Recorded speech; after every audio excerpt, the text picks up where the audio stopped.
Hola, buenos días estimados alumnos. Hoy día vamos a aprender acerca de los números complejos. Para ello vamos a partir mencionando que tenemos dos formas de representar un número complejo.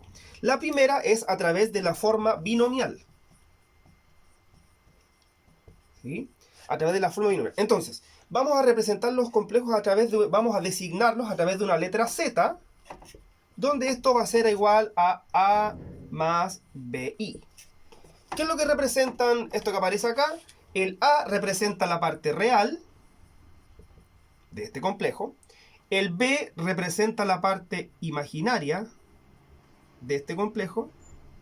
Y la I, ¿no es cierto?, es la unidad imaginaria, que esa como ya definimos anteriormente, y es bien importante recordar, el I equivale a la raíz de menos 1.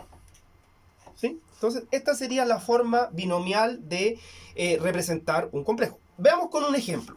Si tuviéramos el z igual a 5 menos 3i, ¿cuál es su parte real? Su parte real, ¿no es cierto?, es, para que lo visualicemos de mejor forma, es la que no tiene el i. Entonces, en este caso, la parte real del complejo z sería igual a 5. ¿Ya? Por otro lado, la parte imaginaria del complejo z sería igual a menos 3. Fíjense que acá es importante que tomamos el signo porque, ¿no es cierto?, no es una resta, sino que es el signo de la parte imaginaria en este caso. Entonces, esa es la primera forma, entonces, forma binomial. Entonces, acá podemos ver los siguientes casos. ¿Qué ocurre si el A, por ejemplo, valiera 0, ¿cierto? Porque el A y el B son números reales. Entonces, ¿qué pasaría si el A fuera igual a 0? ¿Cierto? Entonces, el Z sería solamente el BI. Claro, se me va la parte real. Entonces, en este caso, cuando el A valga 0, vamos a decir que esto es un imaginario puro. Imaginario puro. ¿Cierto? Entonces, si el A vale 0, me va a quedar algo definido de la forma Z igual BI. Entonces, esto es un imaginario puro. ¿Qué pasa ahora también en el mismo caso? Si el B ahora vale 0. ¿Cierto? Si el B vale 0, se me va a ir esa parte que está acompañada del I. Entonces, me va a quedar que el Z va a ser solamente el A. Y en este caso, vamos a hablar que este va a ser un número real puro. ¿Cierto? Tiene solamente parte imaginaria. Nosotros le pusieron real puro. Entonces, por ejemplo, un ejemplo de un imaginario puro podría ser el 3i. El 3i no tiene parte real, entonces es un imaginario puro. Un ejemplo, ¿no es cierto?, de un real puro, por ejemplo, el 5. ¿Cierto? Entonces eso hace que el conjunto de los números reales, el 5, sea un subconjunto en realidad del conjunto de los números complejos. ¿Ya? Entonces distinguimos estos dos tipos de complejos, un imaginario puro o un real puro. Veamos lo siguiente. ¿Cómo yo represento estos números complejos en un plano? ¿Ya? Entonces lo vamos a representar en un plano parecido al plano XY, con la diferencia que en el eje X, que sería acá, ahora vamos a tener a la parte real. ¿Sí? La parte real del complejo. Y en el eje Y que ocupábamos antes en el plano cartesiano, el eje Y ahora va a estar representado por la parte imaginaria. ¿Sí? Entonces, si nosotros tuviéramos un complejo 3 más 2i, ¿sí?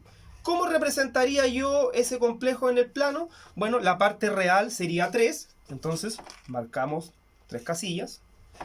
Y la parte imaginaria es 2 positivo. O sea, lo positivo siempre lo vamos a considerar hacia arriba. Por tanto, acá nos quedaría el 2 acá. Entonces, los complejos en el plano se representan a través de un vector. ¿Qué quiere decir eso? Que vamos a ver el puntito acá donde se intersectan las dos coordenadas y vamos a trazar una flechita. ¿Cierto? Eso es un vector. Seguramente lo han escuchado por ahí. Entonces, los complejos en el plano se representan a través de vectores. ¿Sí? Veamos otro ejemplo. ¿Qué nos quedaría, por ejemplo, el Z2? Ubique en el plano el complejo menos 3 más 7i. ¿Cierto? O cambiamos la capa que no sea un número tan grande. Menos 3 más 4i. ¿Cierto? Para que me alcance acá. Entonces, sería, ¿no es cierto?, en la parte real 3 hacia la izquierda. Menos 1, menos 2, menos 3. ¿Sí? Y en la parte real también es 4 positivo, por tanto es hacia arriba, 3, 4, ¿no es cierto? Ubicamos acá el punto de intersección y trazamos el vector, ¿no es cierto?, correspondiente. Entonces ahí tenemos la representación del Z1 y el Z2. Así se ubican en el plano. ¿No? Lo que te vamos a ver ahora, y lo vamos a ver sobre estos, dice relación con el módulo. Siguiente concepto entonces, módulo de un complejo. ¿Sí? Y lo vamos a representar parecido como lo hacíamos con el valor absoluto. Van a ser dos, va a ser una barrita, ¿cierto? Entonces eso va a indicar que es el módulo del complejo. Entonces, ¿qué es lo que representa el módulo? Y para eso dejamos el dibujo. Representa el largo de esta flechita, ¿cierto? En palabras simples, es el largo del vector. Sería la distancia desde acá, desde el origen, desde el 0, 0 hasta el punto que tenemos acá, ¿no es cierto?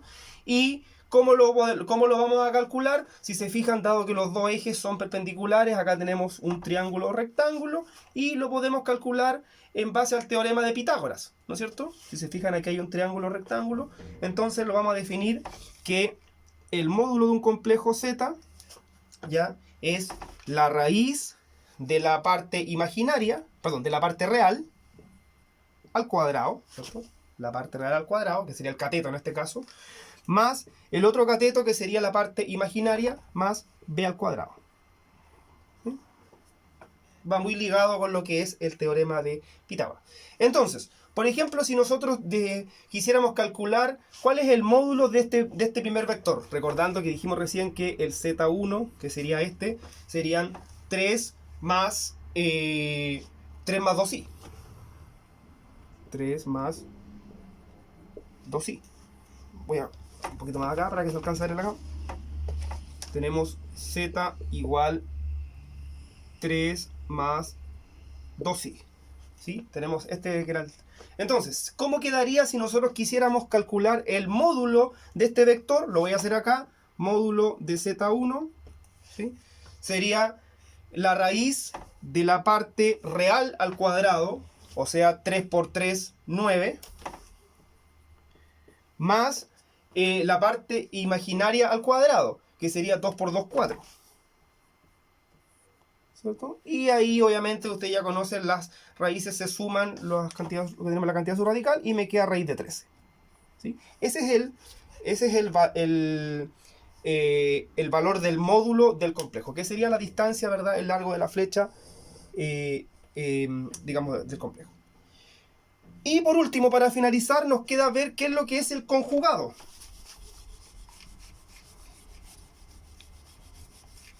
Y también vamos a aprovecharnos de lo que tenemos acá. Se define el conjugado de un complejo. Se designa con una letra Z y con una barrita arriba. ¿Ya? Ese es el conjugado. Y es nada más que el mismo complejo, pero solamente le vamos a cambiar el signo a la parte imaginaria. O sea, me haga que es A menos BI. ¿Cierto? O sea, por ejemplo, si tuviéramos el complejo que tenemos acá, que designamos como Z1, el Z1 conjugado, sería nada más que cambiarle el signo a la parte imaginaria. Se mantiene la parte real y a la parte imaginaria le cambiamos el signo, como era 2 positivo, va a quedar 2 negativo. ¿Sí? Entonces, el conjugado de un complejo es solamente cambiarle el signo a la parte imaginaria, ¿cierto? Y si lo quisiéramos representar, ¿cómo quedaría este si lo representáramos acá? Bueno, mantendría 3 la parte real y la parte imaginaria serían 2 hacia abajo. O sea, me quedaría 1, 2, ¿cierto? Me quedaría un vector por acá. Por ahí estaría el Z conjugado. Perdón. Z conjugado, que es Z con una rayita arriba. ¿Sí? Entonces ese es el Z, ese es el Z conjugado. Nada más que cambiar el signo. Eso era lo que teníamos que ver hoy día. Les voy a dejar algunas páginas del libro para que puedan revisar. De la página del libro, el texto del estudiante, de la página 144 a la página 149. Pueden ir practicando, haciéndome llegar dudas, consultas acerca de esta primera parte de los números complejos. Ya, que estén bien. Chao.